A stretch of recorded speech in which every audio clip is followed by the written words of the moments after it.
اللهم لك الحمد شكرا ولك المن فضلا. اللهم إنا نسألك التوفيق لمحابك من الأعمال وصدق التوكل عليك وحسن الظن بك. سبحان خالق النور. اللهم لا تهلكنا فجاءة ولا تأخذنا بغتة ولا تغفلنا عن حق ولا وصية.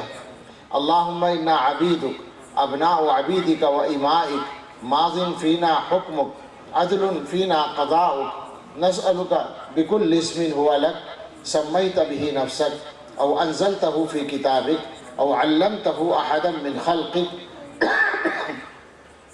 أو استأثرت به في علم الغيب عندك أن تجعل القرآن العظيم ربيع قلوبنا وجلاء أحزاننا وذهاب همومنا.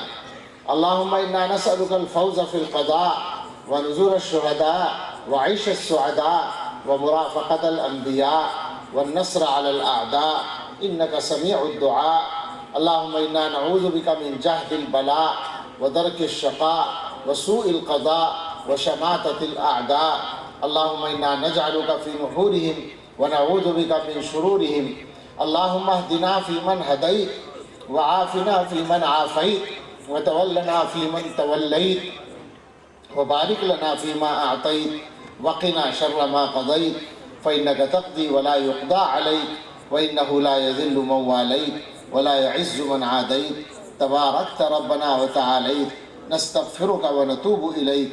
اللهم اغفر لنا وللمؤمنين والمؤمنات والمسلمين والمسلمات وألف بين قلوبهم وأصلح ذات بينهم وانصرهم على عدوك وعدوهم. اللهم إنا نسألك الثبات في الأمر ونسألك عزيمة الرشد ونسألك الغنى عن الناس ولا حول ولا قوة إلا بالله. اللهم إنا نعوذ بك من الهم والحزن ونعوذ بك من العجز والكسل ونعوذ بك من البخل والجبن ونعوذ بك من غلبة الدين وقهر الرجال. اللهم ضع في أرضنا هذه بركتها وزينتها وسكنها ولا تحرمنا بركة ما أعطيتنا. اللهم اغفر لنا جدنا وهزلنا.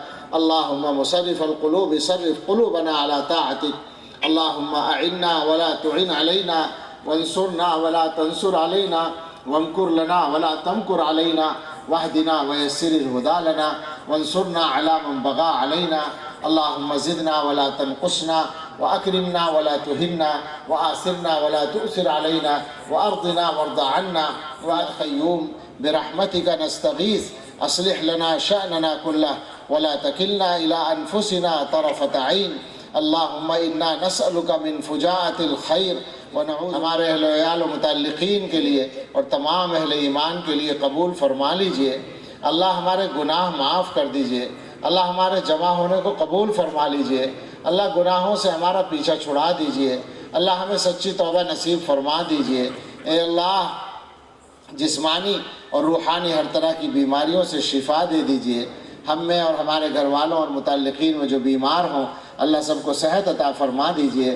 اللہ جن کے ذمہ قرضے ہیں ہم میں سے اللہ سب کو قرضوں سے سبکدوش فرما دیجئے. اللہ جو بے گھر ہیں انہیں آرام دہ گھر دے دیجئے. جو بے روزگار ہیں انہیں بابرکت حلال روزگار دے دیجئے. اللہ جو بے اولاد ہیں انہیں اچھی اولاد عطا فرما دیجئے. ہم سب کی اولادوں کے بارے میں ہماری اچھی تمنائیں پوری فرما دیجئے. اللہ ہمارے کاموں میں آسانیاں دے دیجئے. اے اللہ اس مدرسے کی حفاظت فرمائیے. یہاں کے کاموں میں آسانیاں عطا فرمائیے. قبولیت عطا فرمائیے. مولانا زکریا اور ان کے معاونین کی مدد فرمائیے. اللہ ہم سب کی مدد فرمائیے. اے اللہ اس امت کے ہر سرمایے کی حفاظت فرمائیے. اے اللہ حرمین شریفین مسجد اقصی اور ہر مسجد کی حفاظت فرمائیے.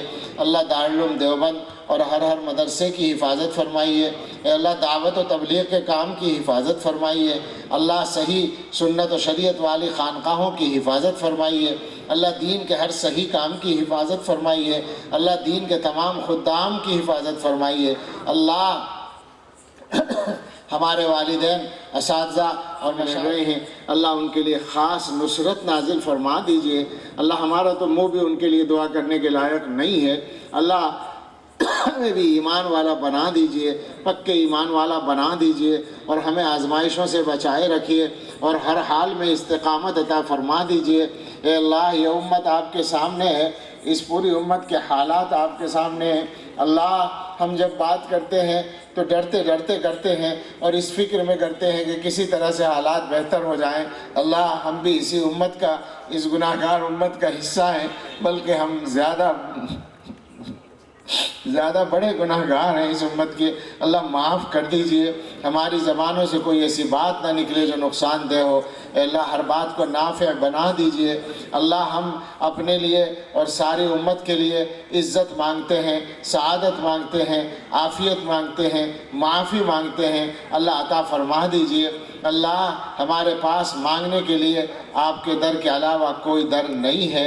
اے اللہ دنیا میں مانگنے والا بھیکاری ایک در پہ جاتا ہے، نہ ملے تو 10-20 دروازے اس کو سامنے ہوتے ہیں، اسے امید ہوتی ہے کہیں نہ کہیں سے ضرور ملے گا، لیکن اے اللہ ہم ایسے بھیکاری ہیں کہ ہمارے پاس مانگنے کے لیے صرف ایک در ہے اور وہ آپ کا در ہے، اور اللہ یہی وہ در ہے جہاں مانگنا چاہیے، اور ہم یہی چاہتے ہیں کہ آپ ہی کے در پر ہاتھ پھیلائیں اور آپ کے علاوہ کسی کے در پہ ہاتھ پھیلانا نہ پڑے۔ اللہ ہر در سے بے نیاز کر کے اپنے در کا محتاج بنائے رکھیے اور اپنے در سے عطا فرما دیجئے۔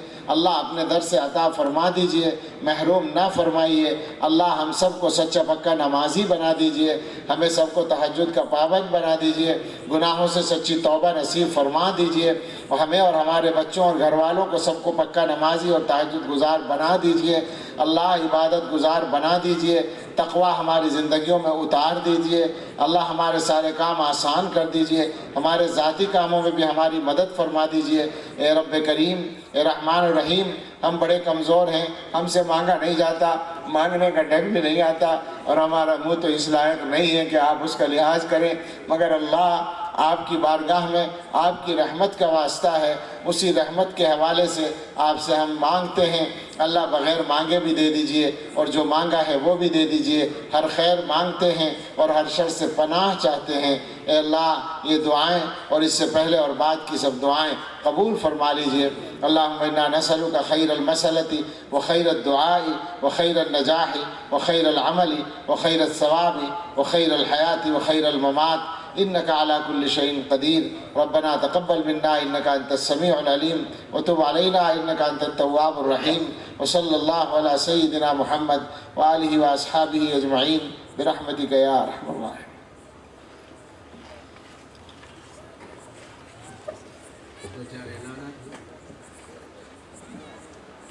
ابھی جو ہے 10 منٹ کے بعد انشاءاللہ جماعت کھڑی ہوگی، تو جتنے حضرات یہاں پر تشریف رکھتے ہیں جن کا وضو ہے مسجد میں چلے جائیں، یا پھر جن کا وضو نہیں ہے وضو سے فارغ ہو جائیں،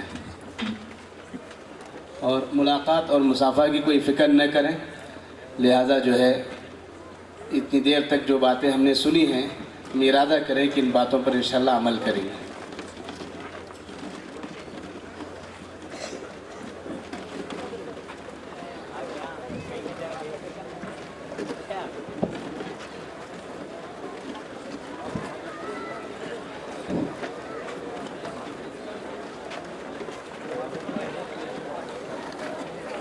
کل جو ہے جامع مسجد مرکز میں حضرت مولانا کا عمومی خطاب ہوگا، لہذا اس کا خیال رکھیں، اور کل فجر کے بعد فوراً ہمارے مدرسے میں 1 بجے جو ہے جلد سے جلد پہنچنے کی کوشش کریں مرکز میں، اور فجر کے بعد فوراً جو ہے علماء اور حفاظ کے لیے ہمارے مدرسے میں جو ہے کل حضرت مولانا انشاءاللہ ہمارے سامنے جو ہے بات کریں انشاءاللہ، اور جتنے بھی علماء کرام اور حفاظ اعظام ہیں پہنچنے کی فکر فرمائیں۔ جتنے علماء ہیں خصوصاً جو ہے حضرت جو ہے ان کی گزارش کر رہے ہیں، تو آپ حضرات جو ہے علماء کرام پہنچنے کی فکر فرمائیں، اور جتنی مستورات اور ماں بہنیں ہیں آپ سے گزارش کی جاتی ہے اطمینان کے ساتھ آپ نماز پڑھیے، اور کھانے کا انتظام ہے، جلدی جانے کی فکر نہ کریں۔ اسی طرح جتنے مرد حضرات ہیں میں ان سے بھی کہوں گا کہ آپ بھی جلد جانے کی کوشش نہ کریں۔ آپ کے استقبال میں اور آپ کی مہمان نوازی میں مدرسے نے آپ کے لیے طعام کا انتظام کیا ہے، اور ہمارے محلے کے جتنے نوجوان ساتھی ہیں ان سے میری گزارش ہے آپ حضرات جو ہے خدمت میں ابھی سے لگ جائیں۔ نماز